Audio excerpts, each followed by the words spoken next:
Welcome to the Ask a Nutritionist podcast, brought to you by Nutritional Weight and Wellness. We are thrilled to have you join us today as we discuss the connection between what you eat and how you feel, and share practical, real-life solutions for healthier living through balanced nutrition. Now let's get started. Hello, and welcome to Dishing Up Nutrition's midweek segment called Ask a Nutritionist. I am Britni Vincent, a registered and licensed dietitian. On today's show, brought to you by Nutritional Weight and Wellness, I will be answering a nutrition question we've received from one of our Dishing Up Nutrition listeners. On today's show, brought to you by Nutritional Weight and Wellness, I will be answering a nutrition question we have received from one of our Dishing Up Nutrition listeners. And today's question is nuts and seeds. Are there any that are preferred or recommended, or are they all okay, and why? Fabulous question, a common question that we get from class participants and clients. So overall, I think for most individuals, any nuts or seeds can be incorporated into a healthy, real food diet. There's many different benefits to nuts and seeds, which I'll explain as we go today. And I really recommend trying to get a variety of them because each nut and seed does offer different nutrients and different nutritional benefits. So clinically, we do see some individuals that react to nuts and seeds, and peanuts and cashews, I would say, are the most common. Of course, there are true nut allergies and true peanut allergies out there as well.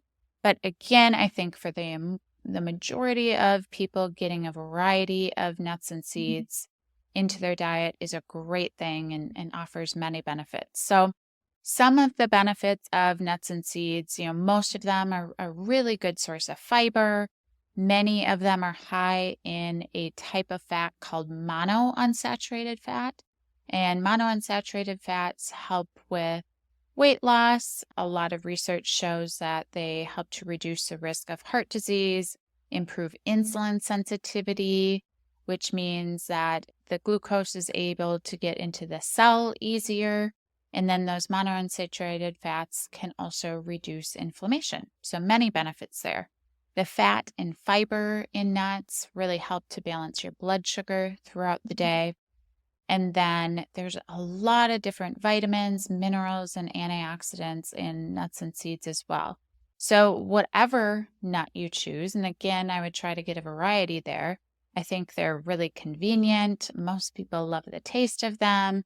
There's so many different ways to use them, either as a snack, especially a portable snack. You can put them on salads, or even make like a chicken or fish crust with a nut. Also works well. So I'm going to highlight some of the more popular nuts out there and just give you a couple tidbits about each of them. And for sake of time, I didn't list all of them. So if there's a nut that I didn't list today, that does not mean that you shouldn't eat it. Again, it's just sake of time, I didn't include them all. So let's start with almonds. We hear a ton about almonds, and they do offer a lot of benefits.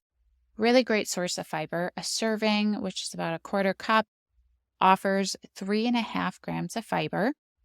Almonds are a great source of vitamin E, but people really tend to overeat almonds, and especially looking at all of the different almond products on the market, almond milks, almond tortillas, almond butter. The list kind of goes on and on. So that would be something to be mindful of, is just the amount of almond products that you are consuming. Brazil nuts, maybe not a super common nut to incorporate into your diet, but it is one of the best food sources of selenium. And selenium is incredibly important for thyroid function. It has an antioxidant capacity, supports your immune function, cardiovascular health, and research shows that selenium can help with cancer prevention as well. So with Brazil nuts, 4 to 5 nuts is a serving. So it's not like other nuts where you want to grab a huge handful. You really just need, again, 4 to 5, especially to get all the benefits of the selenium. Cashews, they maybe aren't as nutrient dense as some of the other nuts that I'm talking about today. They are also higher in carbohydrates, so that would be something to be mindful of. These are ones that I hear often. It's just easy for people to keep snacking on. And they do have kind of this buttery, sweet flavor. I get it. They're very tasty, but again, be mindful of the amount that you're consuming. Cashew allergies, they are nearly as prevalent as peanut allergies. Another use for cashews, other than just snacking on them, they make a great dairy-free cheese substitute. So if you soak them for a couple hours in water, drain the water, blend them up, that can be a nice creamy cheese alternative in a dish. Macadamia nuts, a lot of times we just hear about those with desserts, right? So macadamia nuts could be a great one to snack on, or they make a great breading on fish or chicken instead of a higher carb breading. These two could be easy to overeat. They do kind of have a sweeter flavor to them. So I'd keep it to about 3 tablespoons for a serving. Peanuts, that is the next nut I'm going to talk about, and they are not a nut at all. They're actually part of the legume family. But everybody just considers it a nut. I hear a lot of people, they crave peanut butter. And it can be easy to just grab spoonfuls of peanut butter. So again, being mindful of the amount that you're consuming. And then, of course, peanut allergies have become more common, but we do find clinically that some people are sensitive to peanuts and they do create inflammation for those individuals. Pistachios, another great nut. They are one of the nuts with the highest concentration of antioxidants, lutein and zeaxanthin. Both are really important for eye health. Getting them shelled, I think, sometimes makes the process longer and prevents that overconsumption of nuts. And then you're going to get a fair amount of fiber in pistachios as well. You're getting 3 grams of fiber in a quarter cup. Walnuts are great because they have higher antioxidant activity than any other common nut. And they also have something called polyphenols. And those can help to fight oxidative stress and inflammation in the body. And then the last nut I'm going to talk about today are pecans. Again, I think we associate that with dessert often, but they are one of the best known dietary sources of vitamin E. And I think that subtle, kind of sweet flavor can be really satisfying for individuals. So lots of benefits with nuts, as I've mentioned, but there are definitely a few things to keep in mind as you're incorporating nuts into your diet. You want to avoid roasted nuts that contain refined oils like soybean oil, canola oil, cottonseed oil, and vegetable oils. If you have listened to Dishing Up Nutrition before, we've talked a lot about the negative impact of these refined oils. They're very inflammatory and really are pretty much nutrient void. So getting raw nuts are great. If you can't find raw, dry roasted would be kind of the next best option. Salted would be fine if you want to get them salted. And then, as I kind of mentioned with a few of the nuts, you want to be aware of how much you're consuming. For some people, eating nuts are kind of like candy. It's just mindless eating and it's easy to overconsume, and they are very calorically dense foods. So it could be easy to eat way more than you necessarily need if you're snacking on nuts. I've had several clients just kind of pay attention to how many nuts they're eating each day. And I had one client, she was having 5 handfuls each day, just kind of mindlessly throughout the day, more of like a grazing without realizing it. And that was definitely for her slowing her weight loss down, and then can affect your hunger for mealtime as well. So if you are somebody that tends to overeat them, maybe you measure them out ahead of time, just put it in a dish and that's your serving and you move on. And then thinking about the overconsumption, also including all nut products. They have become so popular, from nut milks to nut flours, nut butters. They are incorporated in a lot of especially lower carb packaged food items. So if you're eating some sort of nut product every single time you eat, that's probably overdoing it, I think. Another thing to consider in regards to eating nuts is there is something called phytic acid in some nuts, and it is a storage form of phosphorus found in various plants. A lot of animals can digest it, but humans cannot. So the negative with this phytic acid is that it can bind to minerals and prevent absorption of them. I mean, it's not going to leach minerals that are already stored in our body. And then that phytic acid can also interfere with enzymes that are needed for digestion. So if you are eating nuts all day long, that's where the concern with that phytic acid would really be. You can soak your nuts and roast them in the oven at a low temperature, and that will reduce some of that phytic acid and then also just make them easier to digest in general. So you could soak it overnight, roast it in your oven, maybe at 250 until you get whatever texture you desire. You could use that opportunity to add some seasonings, spices into the mix. You can drizzle with olive oil since you're doing the oven at a lower temperature.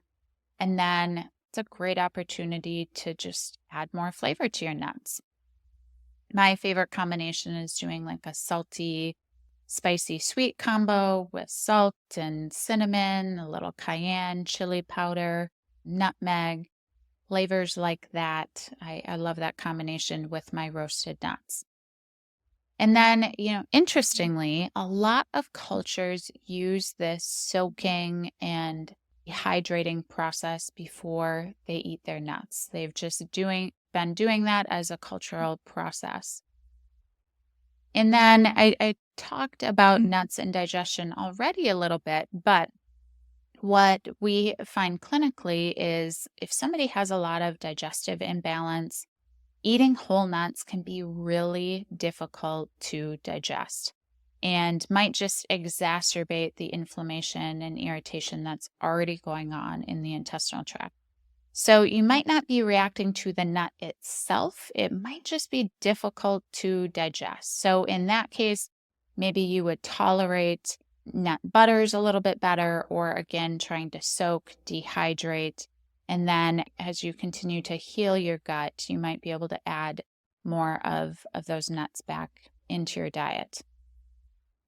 So overall, I would say for most people, a serving of nuts once a day, plus maybe a serving of nut butter or some other nut product, would be totally fine and beneficial to include into your diet. And the serving of most nuts does vary a little bit, but most of them are 3 tablespoons or a quarter cup for a serving. So I want to talk more about seeds specifically, because that was part of the original question that we got. I talked about general benefits. A lot of them are similar to nuts at the beginning of the show, but I want to call out a few seeds specifically. So the first one is our flax seeds. You want to eat them ground to get more nutritional value out of them. They're a really good source of fiber. 2 tablespoons is 3 grams of fiber. really easy to add to yogurt, smoothies, even just sprinkle on top of a salad. Flax seeds are considered prebiotic. They contain something called lignin, so they are really great at balancing our hormones. And they offer so many benefits, including helping with constipation. This is one that I recommend many of my clients incorporate on a daily basis to get these benefits. Chia seeds, they have a lot of the same properties as flax seeds, probiotics, lots of fiber. You get 8 grams of fiber for 2 tablespoons of chia seeds. So if you have not ever incorporated chia seeds into your diet, I would recommend starting slow and working your way up, because that is a lot of fiber to add into your diet and your body if your body's not used to it. And sometimes this can create constipation if you're not used to that amount of fiber. So slowly increasing the amount to that 2 tablespoons. If you haven't used them before, they are a really interesting consistency, and you either love them or you hate them. And so what happens is chia seeds will expand in liquid and create like a gelatinous consistency. I compare it to like tapioca pudding. So if you don't like the texture of tapioca pudding, then chia seeds might not be your thing. And I do recommend incorporating it in some sort of liquid or yogurt so they do expand. You could add them to smoothies. You can actually make chia pudding out of them, which is a delicious option. And then moving on to another seed, pumpkin seeds or pepitas. They are also a great source of phytosterols, which are plant compounds that may help to lower blood cholesterol. They're great for snacking, just like you would snack on nuts or put on top of a salad, something like that. Sunflower seeds, similar to pepitas or pumpkin seeds, great for snacking or putting on a salad. Sun butter is a nice alternative to nut butters if there's an allergy or sensitivity to nuts. Or sometimes I will make something like a homemade nut bar with, instead of nut butter, sun butter to send to school for my kids, because most daycares and schools are completely nut-free. And with the sun butter, just make sure to look for the no sugar added with that. And then the last seed I'm going to talk about today are hemp seeds. They are one of the few plants that is a complete protein source, meaning they contain all of the essential amino acids that your body can't make. They contain GLA or gamma linolenic acid. We talk about that a lot on our podcast. That's an important anti-inflammatory fatty acid. And again, they're similar to flax or chia. You're not going to snack on them, but you could incorporate them into a smoothie, yogurt, even sprinkling on a salad would be great too. So with seeds, I don't think it's as much of a concern, or from what I've seen, people don't tend to overeat them like they do nuts, but something to be mindful of. And then just like the nuts, you want to avoid these seeds that are roasted in refined oils, and stick with just raw. Salted is totally fine. And again, if you can't find that, dry roasted would be the next best option. So overall, I do recommend for most individuals to incorporate nuts and seeds into a daily real food eating plan. And they offer so many different health benefits, and they're tasty, right? So thank you so much for listening to Dishing Up Nutrition's Ask a Nutritionist. If you have a nutrition question you would like us to answer, we invite you to join our Dishing Up Nutrition Facebook community by searching Dishing Up Nutrition on Facebook. This private group is moderated by nutritional weight and wellness nutritionists and nutrition educators, and provides our Dishing Up Nutrition listeners with a safe, supportive community to ask questions, share ideas, and get inspired. Once you're a member of our community, we invite you to join the conversation and share your questions with us. Please don't be shy. If you have a question, just let us know, and we look forward to hearing from you. Thanks for listening.